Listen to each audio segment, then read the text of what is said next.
My name is Guðfinnur. I come from Iceland, but I recently moved to Vienna. And today I want to talk about three things. First of all, I want to talk about coaching teams in general and some things that it's important to keep in mind when we're coaching teams. Secondly, I want to talk about how executive teams differ from normal teams that we work with, and how I help executive teams. And thirdly, I want to talk about why I feel it's important that we do coach executive teams and help them be good teams. Before I start, I want to be completely transparent about my experience in the field. I've only been doing team coaching and consulting for a few years, and as you can see, hopefully, I'm still a young guy. But those few years that I've been in the business have been a roller coaster ride. So I want to tell you a little bit about it. 4 years ago, this is how I looked. I was moving back to Iceland at this time from Amsterdam. In Amsterdam, I was studying philosophy. So I was finishing up my degree. I was doing music with my band, as you can also see, and growing hair, as you can see. At this time, I knew completely nothing about software development. I knew nothing about cross-functional teams or agile methodologies at all. But sometime around when this picture was taken, I saw an exciting company emerging in Iceland called Quizzup. I saw an advertisement from them, I applied, and quickly I found myself working for them. When I joined this company, I'm not sure if anyone here knows this logo. When I joined this company, we were 20 people in the organization. 3 months after I joined, this was in February 2014, we had gotten 10 million downloads in the Apple App Store. So on an international scale, that's quite a success. On an Icelandic scale, yeah, it was a huge success. And so we figured we couldn't be 20 people handling this kind of user growth, so we grew up to 86 people in 1.5 years. And this, my time at this company was a great learning experience, and many of the things I will talk about today come from the time when the things that I'm going to talk about, I started learning those things at my time at Quizzup. After I left Quizzup, I started consulting, and that has been another roller coaster ride for me. My current and past clients in my consulting business include an international airline company, a software as a service company, which is a key player in the Atlassian marketplace, and an Icelandic financial institution. Enough about that. My first point today, which I want to start with, is that whatever you do, if you're working with teams or if you're working with individuals, every time you're coaching, I think there's one thing which is most important to keep at the top of our minds, and that is believing in the good in people, and build from there. I think how we approach the people we work with and the teams we work with is the single most important factor that will determine if our work together will be successful. Sometimes I find doing this hard. It's sad to say. But I want to tell you about a guy that I worked with at Quizzup, because I feel I could do a whole talk only talking about this guy, but Anyways, he was a big mentor for me at Quizzup, and his spirit was impeccable. He always kept his spirit up, he always kept his expectations high, and he saw the good in people, and of course he saw also the weaknesses of people or teams that he worked with, but he didn't let it affect him too much. So no matter what was going on, he always drove forward. He was always analyzing challenges in front of him and finding the next positive steps to take. And I believe that during my time at Bishop, working with this guy that I'm telling you about, I think his attitude actually changed the way that we worked together at Bishop. Now, like I said, sometimes I feel I can keep an attitude like this guy, and at those times I'm a great coach and a great consultant. I'm a fearless communicator, I'm a good problem solver, and I build on the strengths of the people around me. Sometimes I'm not. Sometimes I just become too negative, and at those times I start to underperform as a coach. And I think what happens is that you start to build up a history with the people and teams you work with. You will remember some good times and you will remember some bad times. You see good behaviors and bad behaviors. And slowly what can happen is that you fall into the pit of focusing a bit too much on the team's weaknesses, and perhaps you can also start to live with those bad behaviors. This is something I think all of us know from family relationships, friend relationships, or love relationships. It's this someone close to you is partly a great person and first and foremost a great person, but everyone has their bad sides, and sometimes we just take it in too much and we start to act worse because of it. And it's a normal thing.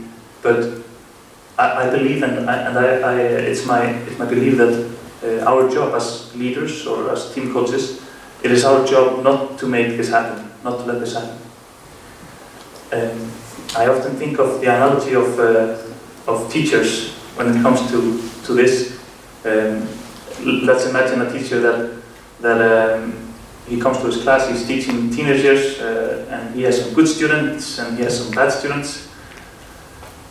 On a side note, I was a really bad student most of my teenage years.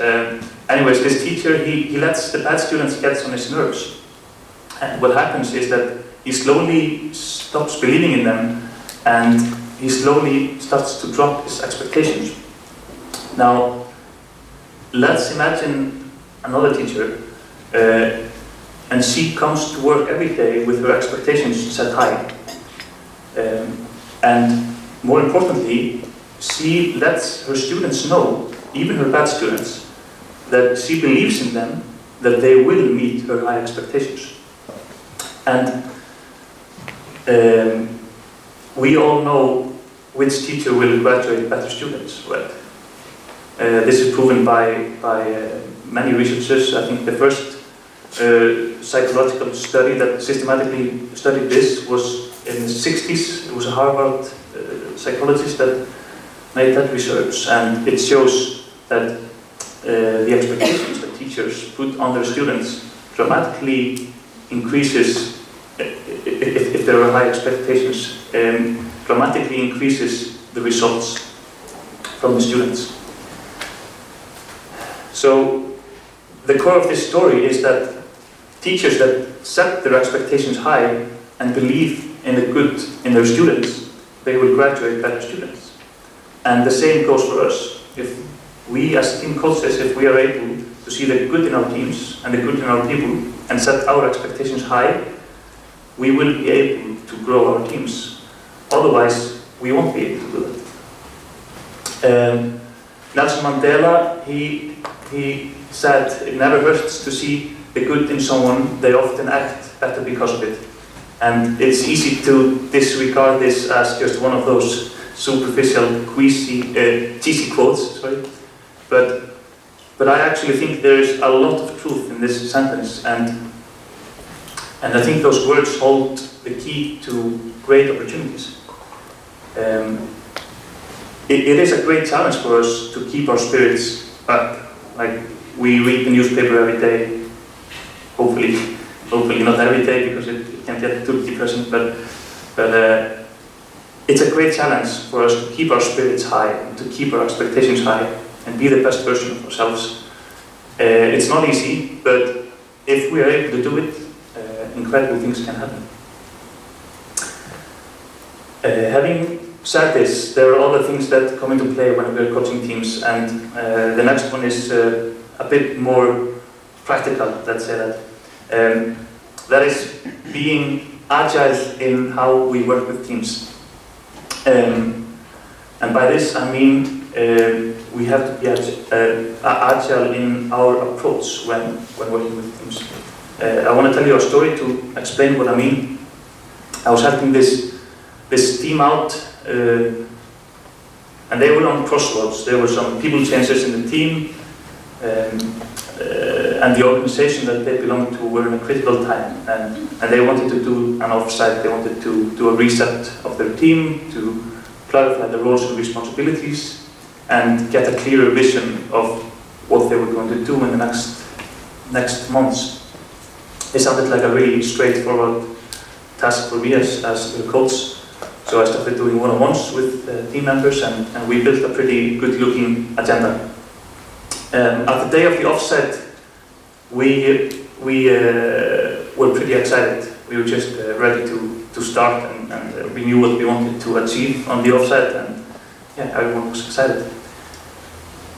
But probably half an hour or an hour into the offset, I started noticing something out of the ordinary. I was hearing some uncertainty, and I was hearing, some things I just didn't expect to hear that they were talking about. I listened a little bit longer until I was sure what was happening, and at that time I confronted the team. I asked them, what are you guys talking about? This is the agenda that we built. I hear that you are concerned with some other things than what we just built on the agenda, or decided to tackle on the agenda. And I asked them, do you really think that this agenda will be like will serve your needs on this particular day? And the answer was unanimous. They all agreed that the agenda that we had built would not serve their needs. So what had happened is that we failed to acknowledge or to get to the core of what the team needed to deal with in the preparation for the offsite. So we had to start from scratch. And this was a bit scary for me, to be honest. I had planned this whole offsite, the whole day with the agenda, and did all the one-on-ones, and I was in a certain mindset. So all of my plans were out the window, right?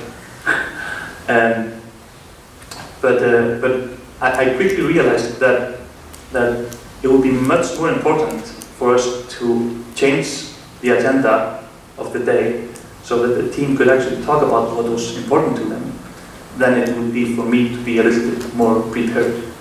And it was this time when I felt it on my own skin how important this quote from the Agile Manifesto is, that we must be able to respond to change rather than following the plan. Of course, this doesn't mean that we should not plan. We all know that.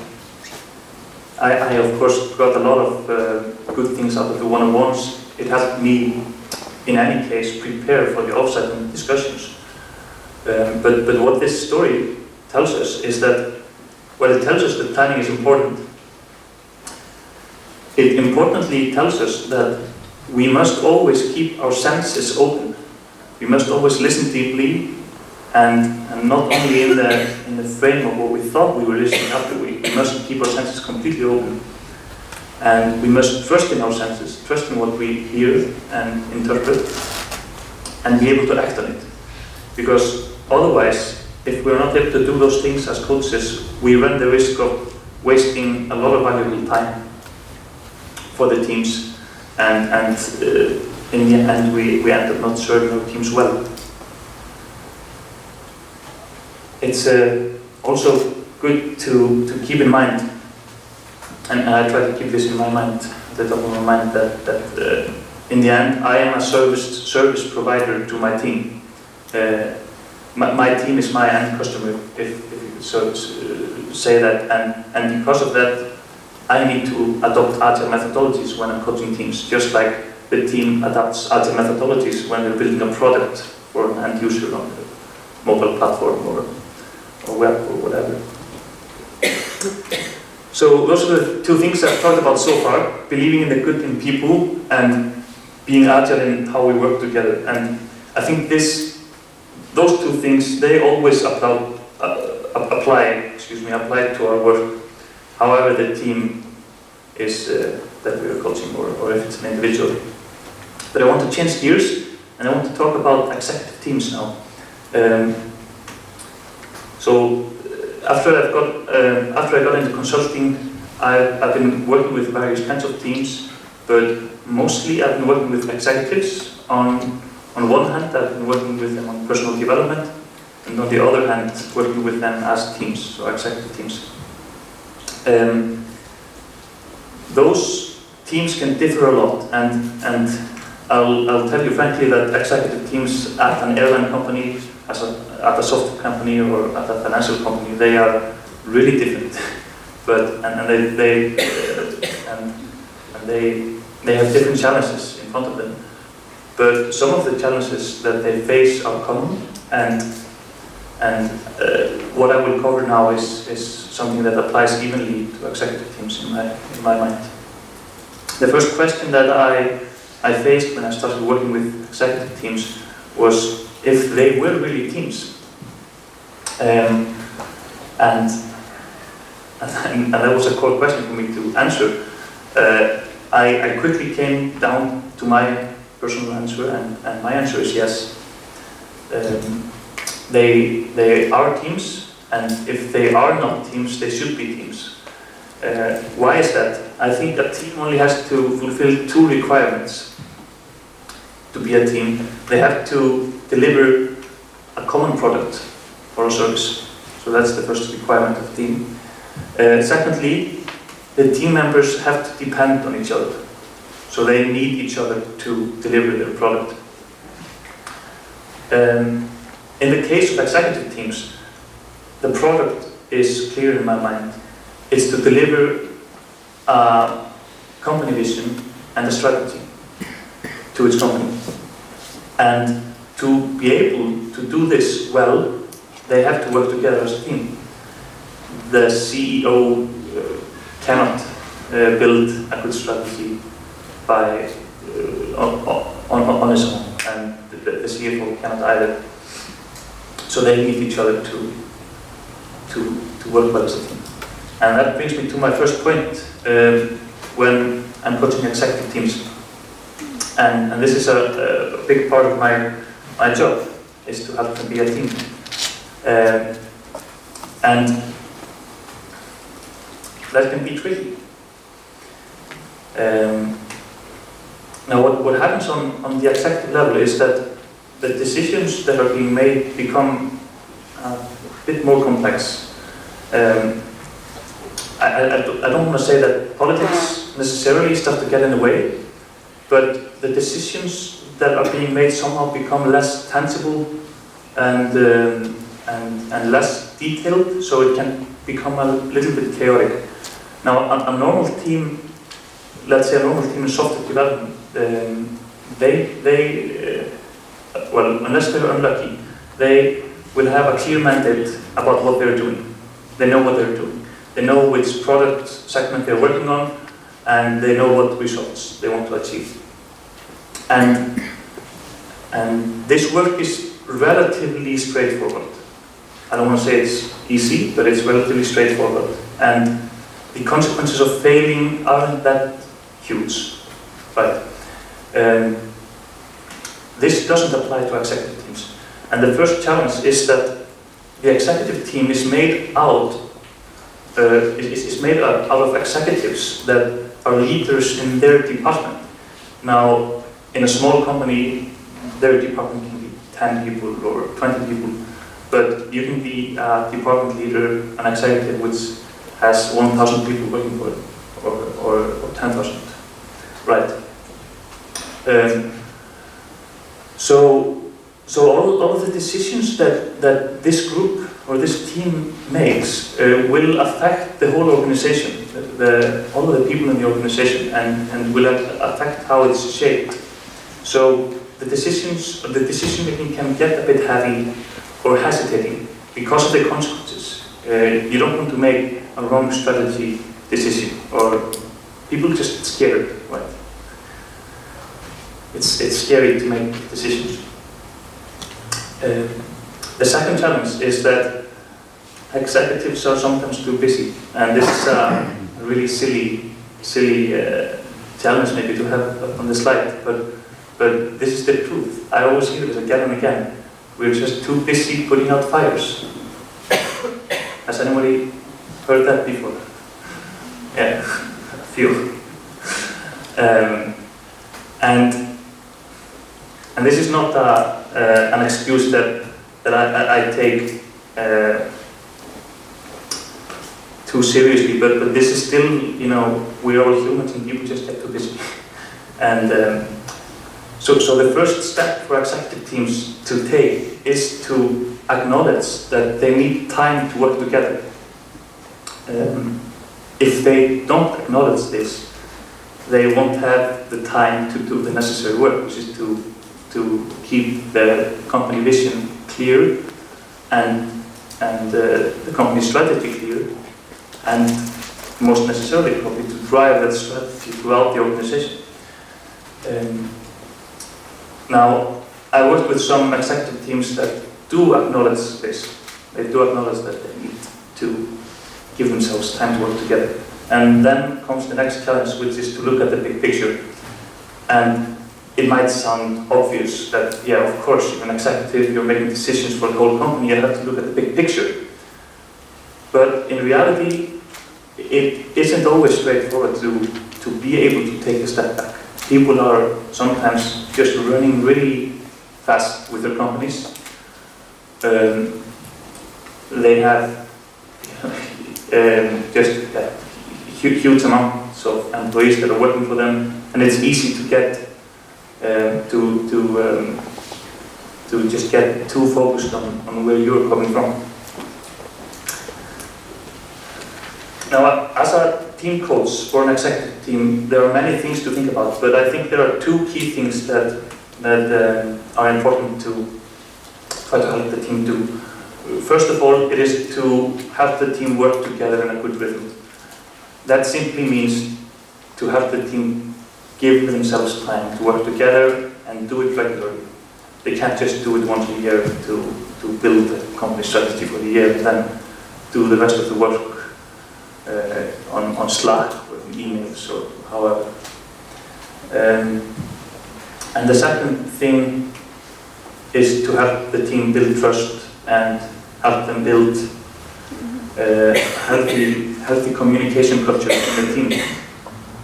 Now this is something that Patrick Lencioni has famously conceptualized in the 5 dysfunctions of a team, and this is also the same that Google have stated in their research about effective teams. It's the psychological safety that's the most important factor of making effective teams.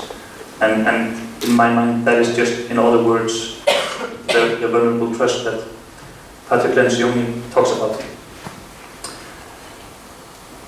It all comes down to this, that we need strong executive teams to build strong companies. I think many of the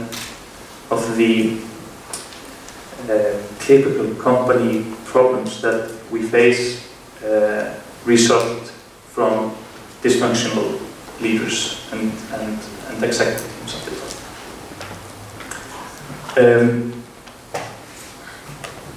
I've noticed one thing in particular which I have to be wary of when I'm coaching executive teams, and that's my 4th point today, and that is not to be a babysitter. This term for me, I think I'm making this term up, and I'm not sure of the name yet, so I feel free to talk with me afterwards and suggest other names. But this name is the name for now. But let me explain what I mean. I want to explain the term babysitter, I want to contrast it with the term facilitator. When I'm coaching teams, I look at myself first and foremost as a facilitator. I facilitate team conversations, I help them navigate conflicts. When they're making decisions, I help them articulate their thoughts, help them have conflicts about different thoughts, right? And come to a conclusion. There is one important difference between the facilitator and the babysitter, and the babysitter does basically everything that a facilitator does. But while the facilitator sometimes allows the team to figure things out by themselves, the babysitter is always there to save the day. So, in essence, the babysitter just simply does a little bit too much. And it's a balance. If you're a team coach or a manager or whatever, you probably know this balance. When should I allow the team just to figure it out themselves? And when should I step in? When do I have to step in, right? I want to tell you a short story again of a team I was working with. This was an executive team. We were at the offsite. It was the second day of the offsite, and the team was doing really good, actually. But there was one thing that I had noticed about this team, is that they often talked too much when they were making decisions. And I had confronted them with this. I said, guys, you just talk too much. And thankfully they didn't take it as offense, and I didn't mean it as an offense. But yeah, they talked too much when they were making decisions. They just went off on a tangent. It was a bad habit. Now, we were sitting down after a coffee break, the agenda was in front of us, we all knew what we were there to do, we all knew what was next up. They were having this work-related conversation, and we sat down, ready to start, and they continued talking about this work-related thing. It was still completely unrelated to the outcomes, to the desired outcomes of the offsite. And I would normally just say, okay guys, let's continue. Everyone ready, let's continue, and then go on with the agenda. But this time I decided to just sit back and watch them and listen to what they were talking about. I wanted to see how long would they talk together before they would acknowledge themselves that they were wasting their time on the offsite. And a minute went past, and 2 minutes, and 3 minutes, and 5 minutes, and 10 minutes. And after 10 minutes, the leader of the team, he looked towards me, and he didn't say anything because the conversation was still going on. He didn't want to be rude. So he looked to me and was like, can you help me? Can you help us get back on track? And I didn't do nothing. I just smiled to him and kept sitting in my chair and listening to the conversation. And I think after 10 seconds or something, he was back in the conversation with the team. Another 5 minutes went past, and he looked at me again with the same begging eyes. Please get us on track. Let's continue the offsite. And another member from the team, she also looked at me. So now they were two looking at me, asking me to get the team on track. And at that time, the rest of the team thought to themselves, yeah, okay, yeah, they're both looking at Guðfi, maybe we should stop talking, we're wasting our time. And they all stopped talking, looked at me, and we were ready to continue. They figured it out in 15 minutes that they were wasting their time. Anyways, you might be wondering, why didn't I intervene earlier? And they were wondering the same thing. And it comes down to this question. Should a team coach or facilitator always intervene and help keep the team on track? And my answer to this question is no. The team coach should not always do this. And I am definitely up for debating this statement. So please come to me afterwards and tell me why I'm wrong. Anyways, I went on to explain why I was sitting there for 15 minutes listening to them in their unproductive chit-chat. And I did that by telling them about Phil Jackson. Do you know this guy? Anyone? Right, I'll tell you about this guy. He is one of the most successful team sport coaches in the world. He coached the Chicago Bulls and LA Lakers in NBA. He won 11 championship titles, which is more than anybody has done. His coaching methods were sometimes thought to be a little bit out of the ordinary.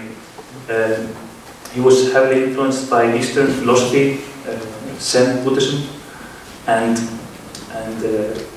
he was sometimes called the Zen master.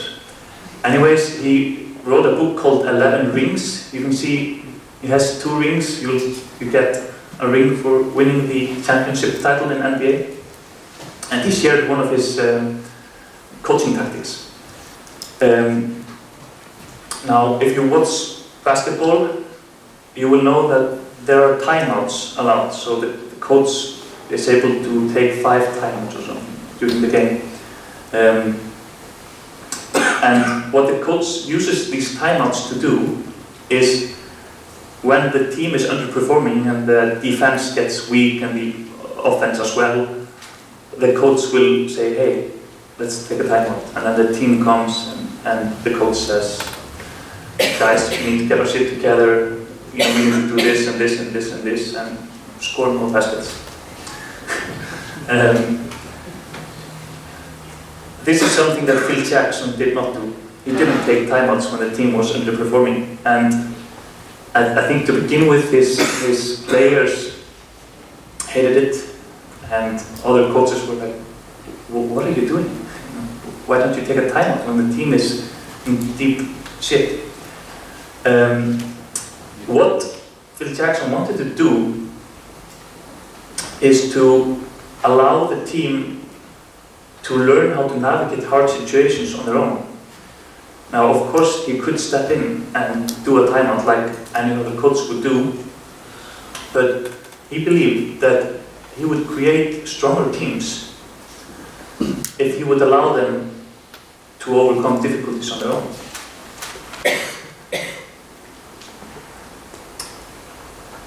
And now back to the babysitter, because he was not a babysitter. He was not a babysitter, Jackson. But the babysitter misses exactly this crucial point that Jackson talks about. Because if you are always there to save the day, then you risk building a team that cannot guide themselves. And teams need this. They need time to also figure out themselves how to get out of trouble.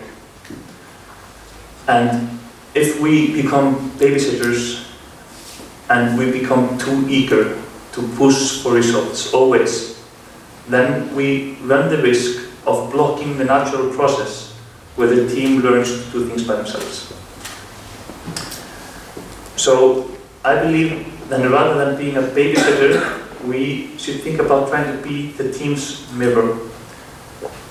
And what do I mean by this? I mean that there is great value if we can help teams see clearly how they work together, help them talk about how they work together, and thirdly and most importantly, help them act on it and improve their behavioral patterns. We don't do that as babysitter. All right. Why is it important to build good executive teams? That's the final chapter. And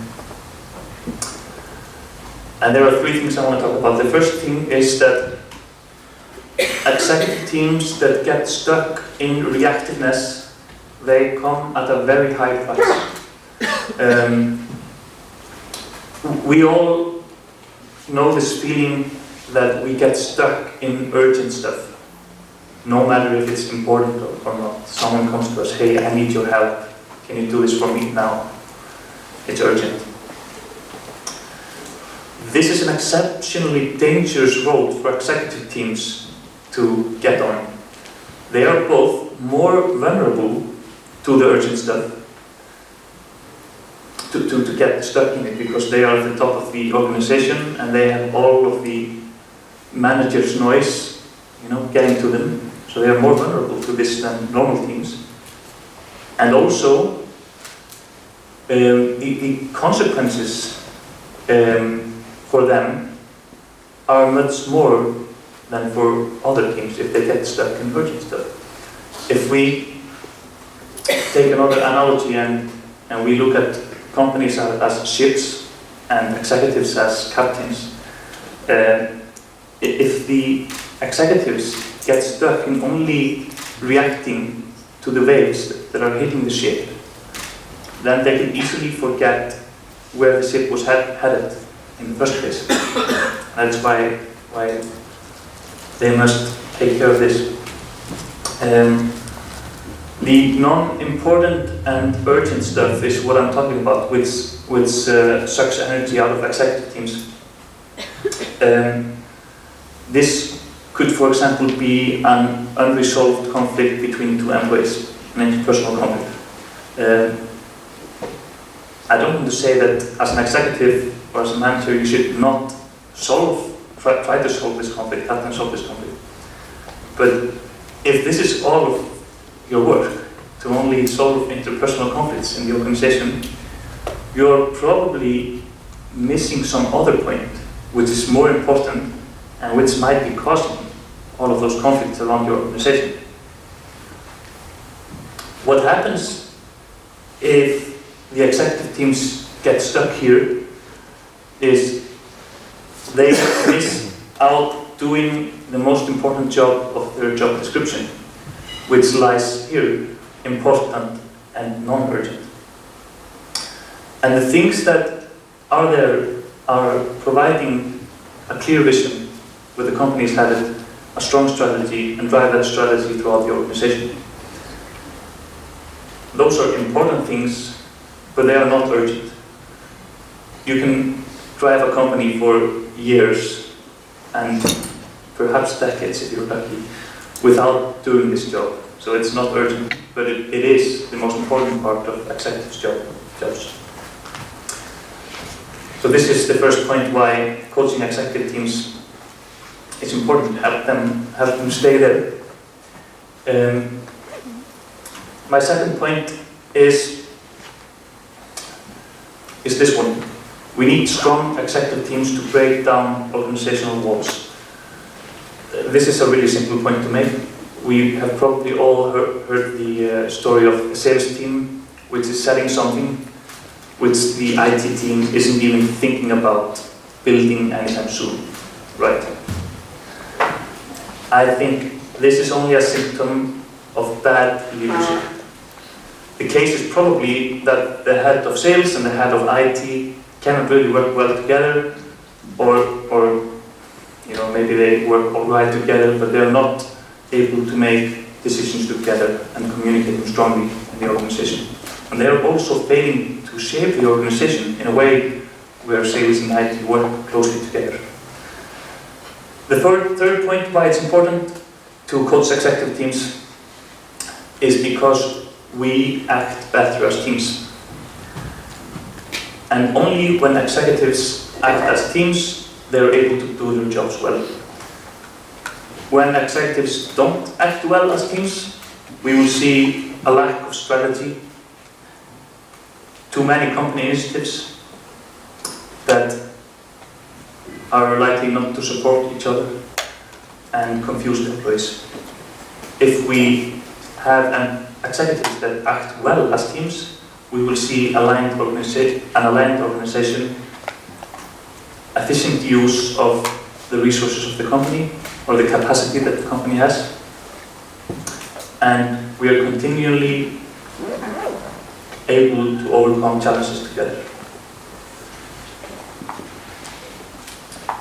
Now I've talked for 40 minutes, so I want to sum it up for you as quickly as I can.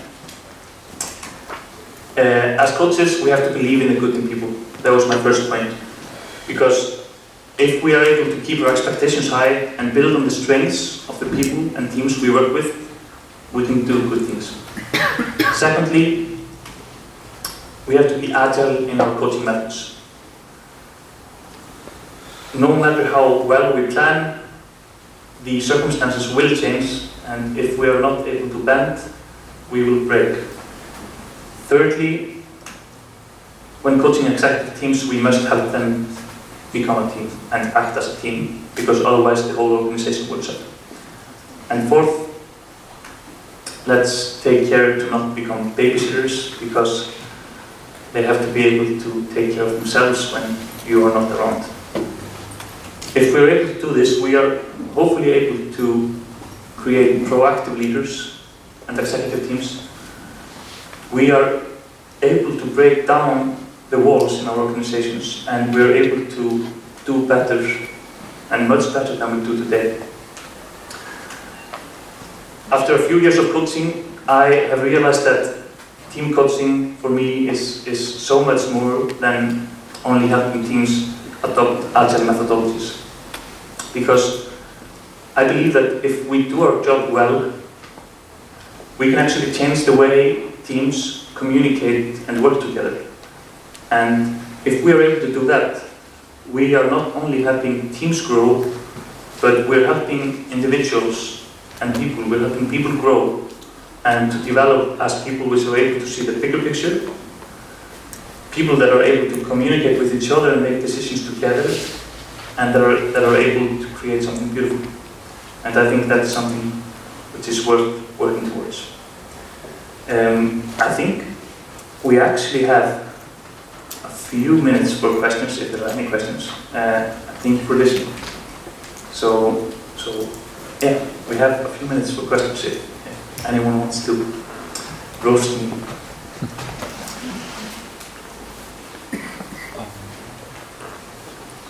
If not, then catch me in the hallway, and I'll try to answer you as well as I can. Thank you.